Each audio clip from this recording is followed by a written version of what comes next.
Eu nasci numa família cristã e, quando criança, ia aos cultos da igreja com meus pais.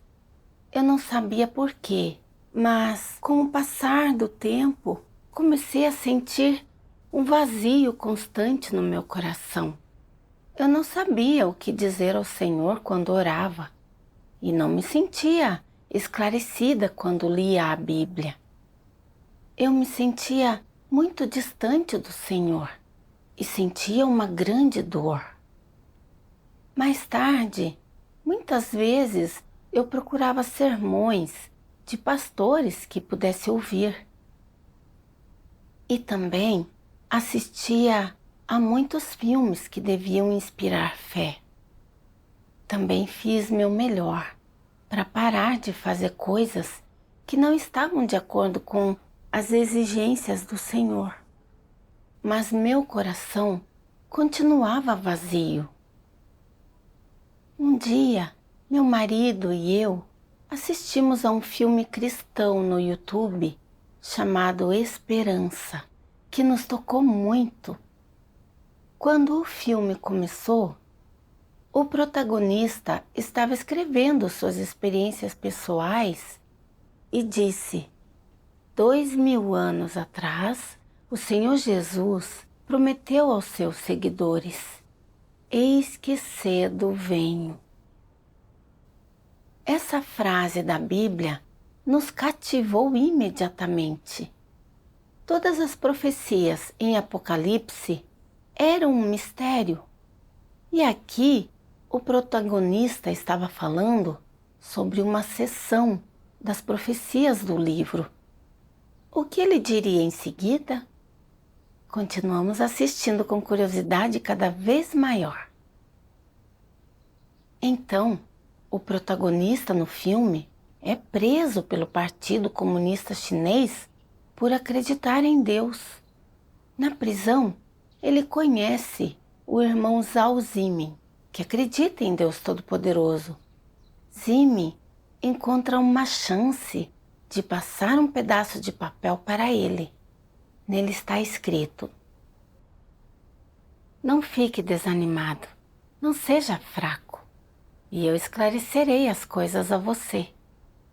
A estrada para o reino não é tão fácil. Nada é assim simples. Vocês querem que as bênçãos venham a vocês facilmente, não querem? Hoje, todos terão provações amargas para enfrentar.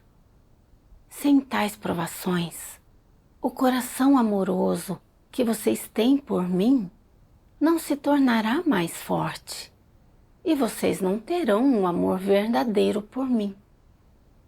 Mesmo se essas provações consistirem simplesmente de circunstâncias menores, todos devem passar por elas. Só a dificuldade das provações é que variará de uma pessoa para outra. Aqueles que compartilham do meu amargor certamente compartilharão da minha doçura. Essa é a minha promessa e a minha bênção para vocês. Durante estes últimos dias, vocês devem dar testemunho de Deus. Não importa quão grande seja o sofrimento de vocês, devem caminhar até o fim e até mesmo até seu último suspiro. Ainda assim, vocês devem ser fiéis a Deus e ficar à mercê de Deus. Só isso é realmente amar a Deus, e apenas isso é um testemunho forte e retumbante. O protagonista fica muito comovido após ler essas duas passagens. Ele se sente confortado e encontra sua fé e força. Meu marido e eu também ficamos muito impressionados com essas duas passagens. Como essas palavras podiam ter tanto poder e autoridade e ser tão comoventes? Era como se Deus estivesse falando diretamente conosco, dizendo-nos o que deveríamos fazer. Embora tivesse visto nessas palavras quanto sofrimento trilhar a senda de crer em Deus pode envolver, senti uma alegria surgir dentro de mim e ouvir essas palavras me deu fé e força. Pensei, de onde vieram essas palavras? Podem ter vindo de Deus? É possível que o Senhor realmente tenha voltado? Mas quando o Senhor vier, Ele deve descer numa nuvem, e ainda não vimos nenhum sinal dele descendo numa nuvem. Embora eu me sentisse um pouco confusa naquele momento, eu gostei muito dessas palavras e me voltei para o meu marido e disse: essas palavras são incríveis. Eu nunca tinha ouvido palavras com tanto poder. Então, pausei o filme, peguei um caderno e anotei essas palavras. Enquanto escrevia, eu as li mais uma vez. Não fique desanimado, não seja fraco, e eu esclarecerei as coisas a você. A estrada para o reino não é tão fácil. Nada é assim simples. Olhei para o meu marido e disse: a estrada para o reino? Pensei, só o próprio Deus poderia saber qual é a estrada para o reino. Essas palavras estão falando sobre a estrada para o reino e não poderiam ser ditas por qualquer pessoa comum. Esse é um assunto que só Deus pode conhecer. Continuei lendo. Hoje, todos terão provações amargas para enfrentar. Sem tais provações, o coração amoroso que vocês têm por mim não se tornará mais forte e vocês não terão um amor verdadeiro por mim. Mesmo se essas provações consistirem simplesmente de circunstâncias menores, todos devem passar por elas. Só a dificuldade das provações é que variará de uma pessoa para outra. Aqueles que compartilham do meu amargor certamente compartilharão da minha doçura. Essa é a minha promessa e a minha bênção para vocês. O tom dessas palavras me passou uma impressão de que tinham sido faladas por alguém que administrava todas as coisas, que nos confidenciava diretamente com sinceridade absoluta que trilhar a senda da fé não é somente navegação tranquila e que cada pessoa deve experimentar quantidades diferentes de dor e adversidade. Mas isso serve para aperfeiçoar nosso amor e nossa fé. Esse é o amor de Deus por nós. De repente, vi a luz. No passado, eu sempre tinha acreditado que ter fé em Deus significava que tudo devia correr bem e tranquilamente na vida, e que isso era a bênção de Deus. Eu acreditava que se enfrentássemos um desastre ou uma calamidade, como acontecia com os incrédulos, isso era algo ruim e Deus estava nos punindo. Como em 2010, quando perdi tudo que eu tinha num terremoto. Na época, achei que Deus não tinha me vigiado nem protegido, e isso me deixou muito agitada, pois eu vivia num estado de entender Deus errado. Agora, ao ler essas palavras, minha opinião sobre situações difíceis desse tipo mudou. Ao mesmo tempo, entendi também que eu deveria obedecer, orar a Deus e buscar entender os feitos de Deus quando a adversidade e provações cruzassem meu caminho, e que, ao fazer isso, eu não ficaria fraca nem negativa. Continuei refletindo sobre as palavras. Aqueles que compartilham do meu amargor certamente compartilharão da minha doçura. Essa é a minha promessa e a minha bênção para vocês. As palavras certamente, promessa e bênção revelavam o poder e a autoridade do orador. Ele exige coisas de nós, mas ele também faz promessas e, além disso, tem o poder para cumprir essas promessas. Essas palavras abalaram meu coração e eu me perguntei como o tom dessas palavras podia ser tão parecido com o tom usado pelo Senhor Jesus. Como quando o Senhor disse: eu sou o caminho, a verdade e a vida. Ninguém vem ao Pai senão por mim. E eu sou a ressurreição e a vida. Quem crê em mim, ainda que morra, viverá. Em verdade vos digo que se não vos converterdes e não vos fizerdes como crianças, de modo algum entrareis no reino dos céus. Todas essas palavras contêm as exigências de Deus para nós e suas promessas para nós. E elas representam o status e a identidade de Deus. Quando nós as ouvimos, somos capazes de sentir o poder e a autoridade das palavras de Deus. Quando vimos que as palavras nesse filme eram bem assim, meu marido e eu sentimos como se elas tivessem vindo de Deus e como se fossem a voz de Deus. Naquele momento, fiquei animada, mas também confusa. Essas palavras não eram da Bíblia. De onde então elas tinham vindo? Continuamos a assistir ao filme. No filme, enquanto eles trabalham, Zimin conta ao protagonista que o Senhor Jesus retornou e que ele se tornou carne e desceu em segredo para realizar a obra de julgar e purificar o homem nos últimos dias. A essa altura, meu marido e eu ficamos um tanto confusos, pois sempre tínhamos acreditado que um dia o Senhor Jesus desceria numa nuvem.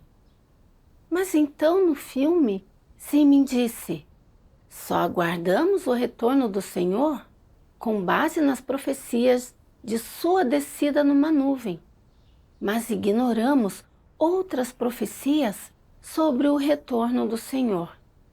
Isso é um erro grave.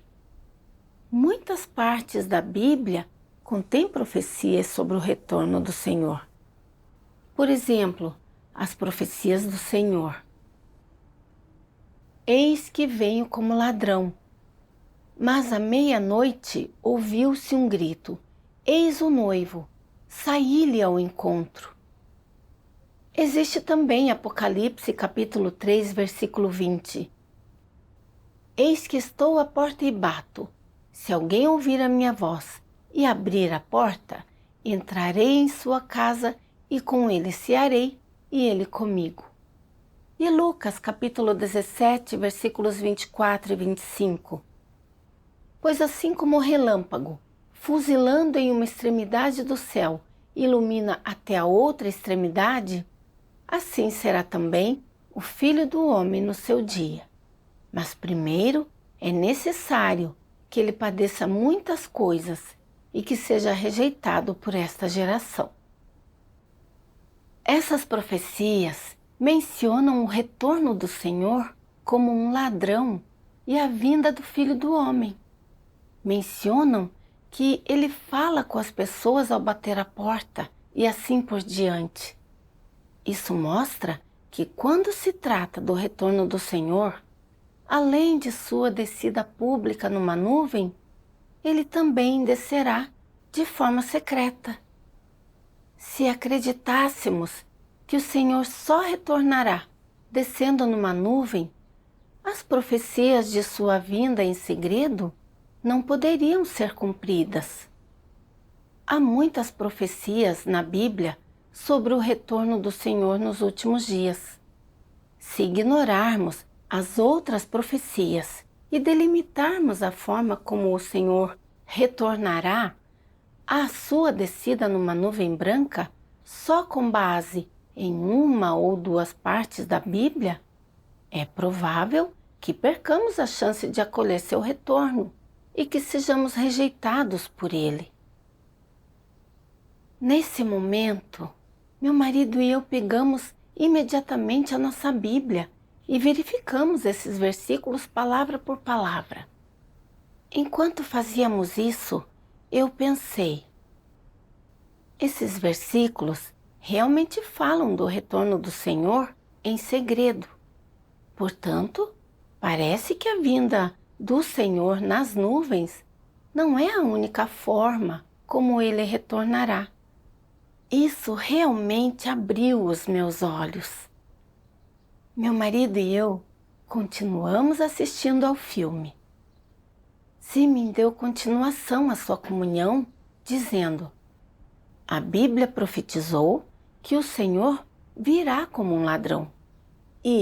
Mas à meia-noite ouviu-se um grito: eis o noivo, saí-lhe ao encontro. Mas primeiro é necessário que ele padeça muitas coisas e que seja rejeitado por esta geração. A aparição e a obra de Deus Todo-Poderoso cumpriram essas profecias. Por fora, ele parece ser uma pessoa comum. Ele fala a partir de uma humanidade normal. Quem imaginaria que ele é a aparição do Senhor? Isso cumpre completamente a profecia do Senhor retornado como um ladrão. Aqueles que espalham o Evangelho dão testemunho das palavras de Deus Todo-Poderoso a todos aqueles que buscam a aparição de Deus, e eles comungam suas palavras com paciência. Isso é o Senhor batendo a porta. Desde a aparição e a obra de Deus Todo-Poderoso, ele tem sido sujeito continuamente às caças e à perseguição brutais do Partido Comunista Chinês. E ele tem sofrido a resistência, a condenação e a rejeição loucas do mundo religioso. Houve até muitos espíritos malignos e demônios que atacaram, condenaram e blasfemaram abertamente contra Deus Todo-Poderoso na internet. Isso cumpre completamente esta profecia feita pelo Senhor. Mas primeiro é necessário que ele padeça muitas coisas e que seja rejeitado por esta geração. Se o Senhor tivesse descido publicamente numa nuvem em grande glória, como as pessoas imaginam, então o joio, as cabras, os servos malignos e os anticristos certamente se prostrariam em adoração e aceitariam Deus Todo-Poderoso. E então como eles seriam expostos? Deus Todo-Poderoso veio e expressou todas as verdades que purificam e salvam a humanidade. E Ele está fazendo a obra de julgamento nos últimos dias. Suas ovelhas ouvem a sua voz, e virgens sábias de todas as denominações ouvem as palavras que Deus Todo-Poderoso expressou e sabem que elas são a verdade e a voz de Deus. E todas elas se voltaram para Deus Todo-Poderoso. Isso é o arrebatamento. Essas pessoas foram arrebatadas para diante do trono de Deus e recebem julgamento e castigo diante do trono de Cristo. Elas são as primeiras a serem purificadas, transformadas em vencedoras por Deus, e elas se tornam as primícias. Isso cumpre completamente esta profecia de Apocalipse capítulo 14, versículos 4 e 5. Estes são os que não se contaminaram com mulheres, porque são virgens. Estes são os que seguem o Cordeiro para onde quer que vá. Estes foram comprados dentre os homens para serem as primícias para Deus e para o Cordeiro. E na sua boca não se achou engano, porque são irrepreensíveis. Depois que Deus descer em segredo e formar este grupo de vencedores, a grande obra de Deus estará completa. Depois disso, ele descerá publicamente numa nuvem e aparecerá a todas as nações e a todos os povos. Isso cumprirá Apocalipse capítulo 1, versículo 7. Eis que vem com as nuvens, e todo olho o verá, até mesmo aqueles que o traspassaram. E todas as tribos da terra se lamentarão sobre ele. Essa será a cena da descida pública de Deus numa nuvem, e todos os olhos serão capazes de vê-lo. Aqueles que resistiram a Deus Todo-Poderoso e o condenaram, também serão capazes de vê-lo descendo numa nuvem, razão pela qual todas as tribos da terra se lamentarão sobre ele. Deus opera em estágios e de acordo com um plano. Agora, as profecias do retorno foram cumpridas em sua maioria, de modo que tudo o que resta é que as profecias da descida pública de Deus nas nuvens sejam cumpridas após os desastres. Vendo que a comunhão dizime era sensata e baseada em fatos, eu soube que o Senhor realmente tinha retornado, que ele se tornou carne e veio para o meio dos homens em segredo. Meu marido e eu percebemos como nós tínhamos sido tolos por sempre nos agarrarmos à ideia de que o Senhor desceria sobre nuvens. Mas, ao mesmo tempo, nós nos regozijamos por termos sido capazes de ouvir a notícia maravilhosa da vinda do Senhor em segredo. Eu não pude deixar de pensar. Não surpreende que essas palavras transmitem tanto poder e autoridade e parecem ser a voz de Deus. Elas realmente são palavras ditas pelo próprio Deus. Entusiasmados, continuamos assistindo ao filme. Deus Todo-Poderoso diz: muitas pessoas podem não se importar com o que digo, mas ainda quero contar a todo assim chamado santo que segue a Jesus, que quando virem Jesus descer dos céus sobre uma nuvem branca, com seus próprios olhos, isso será a aparição pública do Sol da Justiça.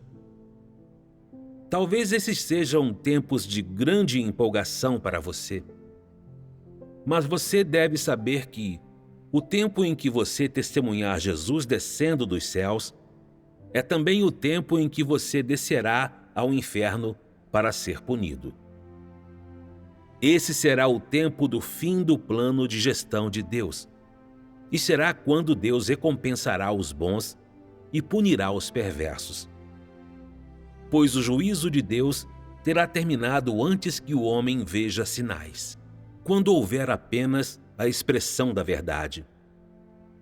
Aqueles que aceitarem a verdade e não buscarem sinais, e assim foram purificados, terão regressado diante do trono de Deus e entrado no abraço do Criador. Somente aqueles que persistirem crendo que o Jesus que não vem sobre uma nuvem branca é um falso Cristo, estarão sujeitos à punição eterna, pois eles somente creem no Jesus que mostra sinais, mas não reconhecem o Jesus que proclama o rigoroso juízo e libera o verdadeiro caminho e vida. E assim, só pode ser que Jesus lide com eles quando ele voltar abertamente sobre uma nuvem branca. Eles são obstinados demais, confiantes demais em si mesmos, arrogantes demais. Como tais degenerados poderiam ser recompensados por Jesus? A volta de Jesus é uma grande salvação para aqueles que são capazes de aceitar a verdade. Mas para aqueles que são incapazes de aceitar a verdade, é um sinal de condenação. Vocês devem escolher sua própria senda e não devem blasfemar contra o Espírito Santo, nem rejeitar a verdade. Vocês não devem ser pessoas ignorantes e arrogantes, mas pessoas que obedecem à direção do Espírito Santo e almejam e buscam a verdade. Somente assim vocês serão beneficiados. Quando ouvi essas palavras, eu me perguntei se o termo assim chamado santo se referia àqueles que não aceitam a obra de Deus quando ele vem em segredo e que só esperam que o Senhor Jesus desça numa nuvem.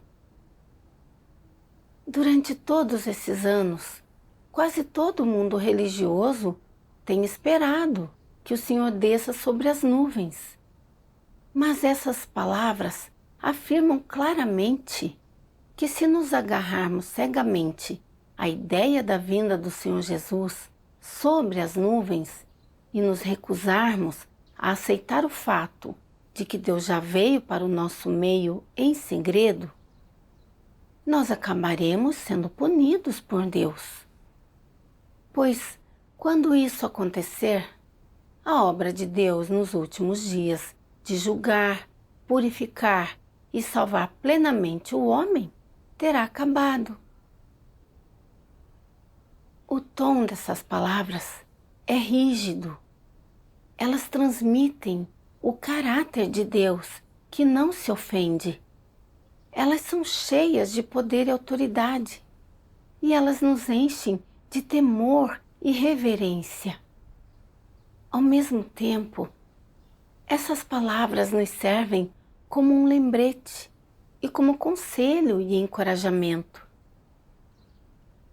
na esperança de que possamos tornar-nos pessoas que buscam e aceitam a verdade e não delimitam cegamente a obra de Deus, nem negam o fato de que o Senhor já retornou. Meu marido e eu fomos cativados por esse filme e assistimos a ele várias vezes. As palavras de Deus Todo-Poderoso realmente nos abalaram no âmago do nosso ser. Nossa sensação de entusiasmo perdurou por dias. Um dia, quando estava a caminho do trabalho, eu liguei para o meu marido e quanto mais conversávamos sobre isso, mais sentíamos que essas palavras deviam ser as palavras de Deus. Animado, ele me disse: precisamos obter esse livro. Estávamos ansiosos por descobrir o que devíamos fazer em seguida e como devíamos acolher o Senhor. Então, quando voltei do trabalho naquele dia, nós fizemos uma busca na internet por Igreja de Deus Todo-Poderoso e encontramos o site oficial. Lá vimos o livro A Palavra Manifesta em Carne. Primeiro, lemos no prefácio que Deus Todo-Poderoso diz: crença em Deus significa acreditar que há um Deus. Esse é o conceito mais simples no que diz respeito a crer em Deus. Mais ainda, acreditar que há um Deus não é o mesmo que crer verdadeiramente em Deus. Antes, é um tipo de fé simples, com fortes sobretons religiosos. A fé verdadeira em Deus significa o seguinte: com base na crença de que Deus é soberano sobre todas as coisas, a pessoa experimenta suas palavras e sua obra, expurga seu caráter corrupto, satisfaz a vontade de Deus e vem a conhecer Deus. Somente uma jornada desse tipo pode ser chamada de fé em Deus. No entanto, as pessoas frequentemente veem a crença em Deus como uma questão simples e frívola. As pessoas que acreditam em Deus dessa maneira perderam o significado de acreditar em Deus e, embora possam continuar acreditando até o fim, elas jamais ganharão a aprovação de Deus, porque trilham a senda errada. Eu não pude evitar pensar que essas palavras eram maravilhosas e soube que elas realmente eram a verdade. Essas palavras mudaram completamente meus antigos conceitos sobre fé em Deus. No passado, eu só sabia que devíamos ler muito a Bíblia, orar muito e ouvir muitos sermões. E nós só acreditávamos em Deus para sermos abençoados e agraciados. Eu não fazia ideia de que fé verdadeira em Deus significa experimentar as palavras e a obra de Deus sobre o fundamento da crença de que Deus detém a soberania sobre todas as coisas. Essas palavras explicavam o significado verdadeiro de fé em Deus tão profunda e meticulosamente e ofereciam um caminho adiante tão claro. Eu me convenci ainda mais de que essas palavras tinham vindo de Deus e que elas eram a voz de Deus, pois só Deus poderia falar sobre a verdade e o significado da fé em Deus com tanta clareza. Continuamos lendo e vimos que Deus Todo-Poderoso diz: não se pode falar de Deus e do homem em termos iguais. Sua essência e sua obra são sumamente insondáveis e incompreensíveis ao homem. Se Deus não fizer a sua obra e falar as suas palavras pessoalmente no mundo do homem, então o homem jamais seria capaz de compreender a vontade de Deus. E, assim, mesmo aqueles que têm devotado sua vida inteira a Deus, não seriam capazes de receber a sua aprovação. Se Deus não se puser a operar, então, independentemente de quão bem o homem vá, será tudo em vão, porque os pensamentos de Deus serão sempre mais altos que os do homem, e a sabedoria de Deus está além da compreensão do homem. E assim eu digo que aqueles que clamam, que entendem plenamente a Deus e sua obra, são um bando de ineptos. Todos são arrogantes e ignorantes. O homem não deveria definir a obra de Deus. Mais ainda, o homem não pode definir a obra de Deus. Já que acreditamos que há um Deus e já que desejamos satisfazê-lo e vê-lo, devemos buscar o caminho da verdade e devemos procurar um caminho para ser compatíveis com Deus. Não devemos permanecer em teimosa oposição a Ele. Que proveito poderia vir, talvez, de tais ações? Depois de lermos essa passagem, percebemos que todos nós somos apenas seres criados, insignificantes para sempre. Deus, por outro lado, sempre será Deus. Suas palavras e sua obra contêm tantos mistérios que não conseguimos sondar. Deveríamos adotar uma atitude humilde e de busca em relação à sua obra. Não podemos tirar conclusões arbitrárias. Então, lemos mais das palavras de Deus Todo-Poderoso que diziam: você pode ter aberto esse livro com o propósito de investigá-lo ou com a intenção de aceitá-lo. Qualquer que seja a sua atitude, eu espero que você o leia até o fim e não o deixe de lado facilmente. Quando li isso, eu senti como eram sinceras essas palavras, como se Deus estivesse falando diretamente conosco, guiando-nos a buscar suas palavras e sua obra. Decidi continuar lendo esse livro e entrar em contato com a Igreja de Deus Todo-Poderoso. Enviamos uma mensagem usando a função de bate-papo no site da Igreja de Deus Todo-Poderoso. E os irmãos e irmãs da igreja nos responderam rapidamente. Depois disso, passamos a ler as palavras de Deus Todo-Poderoso com os irmãos e irmãs na internet com frequência, e cada um de nós compartilhava suas experiências e seu entendimento. À medida que lia cada vez mais das palavras de Deus Todo-Poderoso, eu vinha conhecer muitas verdades.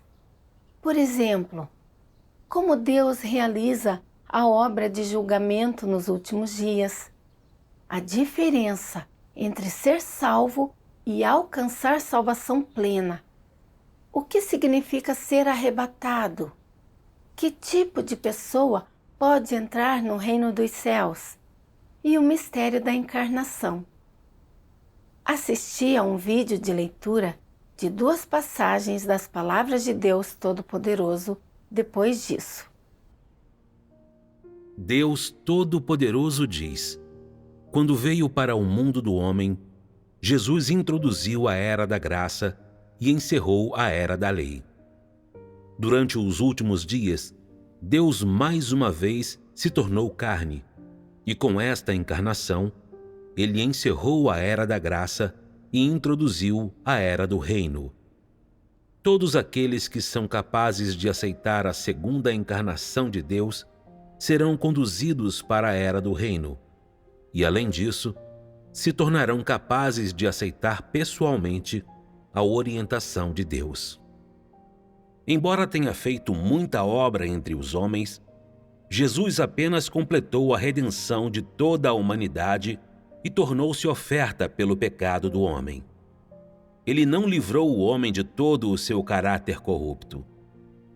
Salvar o homem plenamente da influência de Satanás não exigiu apenas que Jesus se tornasse a oferta pelo pecado e carregasse os pecados do homem, mas também exigiu que Deus fizesse uma obra maior ainda para livrar o homem completamente de seu caráter satanicamente corrompido. E assim, agora que o homem teve seus pecados perdoados, Deus voltou para a carne para guiar o homem até a nova era e começou a obra de castigo e julgamento. Esta obra tem trazido o homem a um reino superior. Todo aquele que se submete ao seu domínio há de desfrutar de uma verdade maior e de receber bênçãos maiores. Eles hão de viver verdadeiramente na luz e de ganhar a verdade, o caminho e a vida.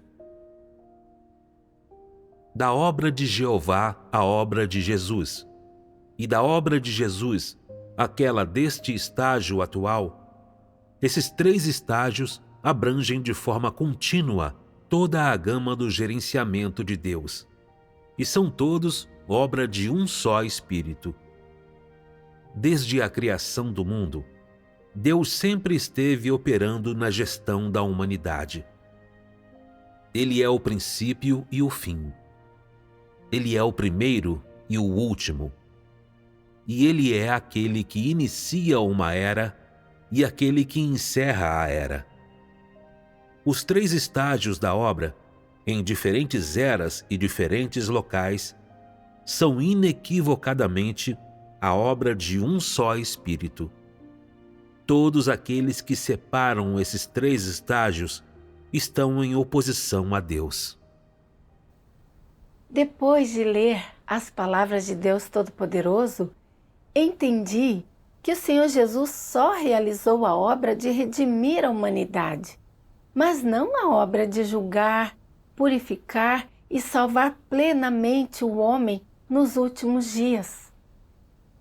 Embora nossa fé no Senhor signifique que nossos pecados foram perdoados, nossa natureza pecaminosa não foi expurgada, e é por isso que ainda pecamos e confessamos com frequência, e porque somos incapazes de nos livrar das amarras do pecado. Sobre o fundamento da obra de redenção do Senhor Jesus, Deus Todo-Poderoso expressa a verdade e realiza a obra de julgamento nos últimos dias para purificar e salvar o homem de uma vez por todas.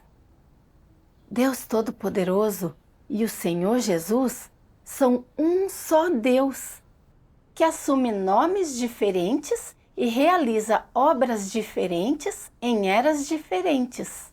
Somente se experimentarmos a obra de julgamento de Deus Todo-Poderoso nos últimos dias, nossos caracteres corruptos poderão ser purificados e nós poderemos nos tornar aptos a entrar no reino de Deus. É crucial conhecermos essa informação. As palavras de Deus Todo-Poderoso nos revelaram esses mistérios referentes à obra de Deus, e isso nos abalou em nosso âmago. Essas realmente são as palavras e a voz de Deus, pois só Deus pode revelar os mistérios da obra de Deus. Só Deus pode encerrar a era antiga e lançar uma era nova. Nenhuma pessoa pode fazer isso. Também vimos que Deus Todo-Poderoso emitiu muitas verdades relacionadas à prática, tais como os princípios de fé, os princípios de honestidade, os princípios de obediência a Deus e os princípios de amor verdadeiro a Deus. Estes são verdadeiramente enriquecedores e cumprem inteiramente as palavras do Senhor Jesus. Ainda tenho muito que vos dizer, mas vós não podeis suportar agora. Quando vier, porém, aquele, o Espírito da verdade, ele vos guiará a toda a verdade. Porque não falará por si mesmo, mas dirá o que tiver ouvido e vos anunciará as coisas vindouras. Nós nos convencemos totalmente de que Deus Todo-Poderoso realmente é o Senhor Jesus retornado, que as palavras de Deus Todo-Poderoso são as expressões de Deus e que elas são o pergaminho profetizado em Apocalipse. Lendo as palavras de Deus Todo-Poderoso, nós entendemos muitas verdades que nunca tínhamos entendido. E orando a Deus Todo-Poderoso e lendo as suas palavras, todos os problemas que encontrávamos no nosso dia a dia foram resolvidos. Começamos a viver face a face com Deus. Somos tão abençoados. Aprendi que é muito importante ouvir a voz de Deus quando se trata de acolher o Senhor. Graças a Deus!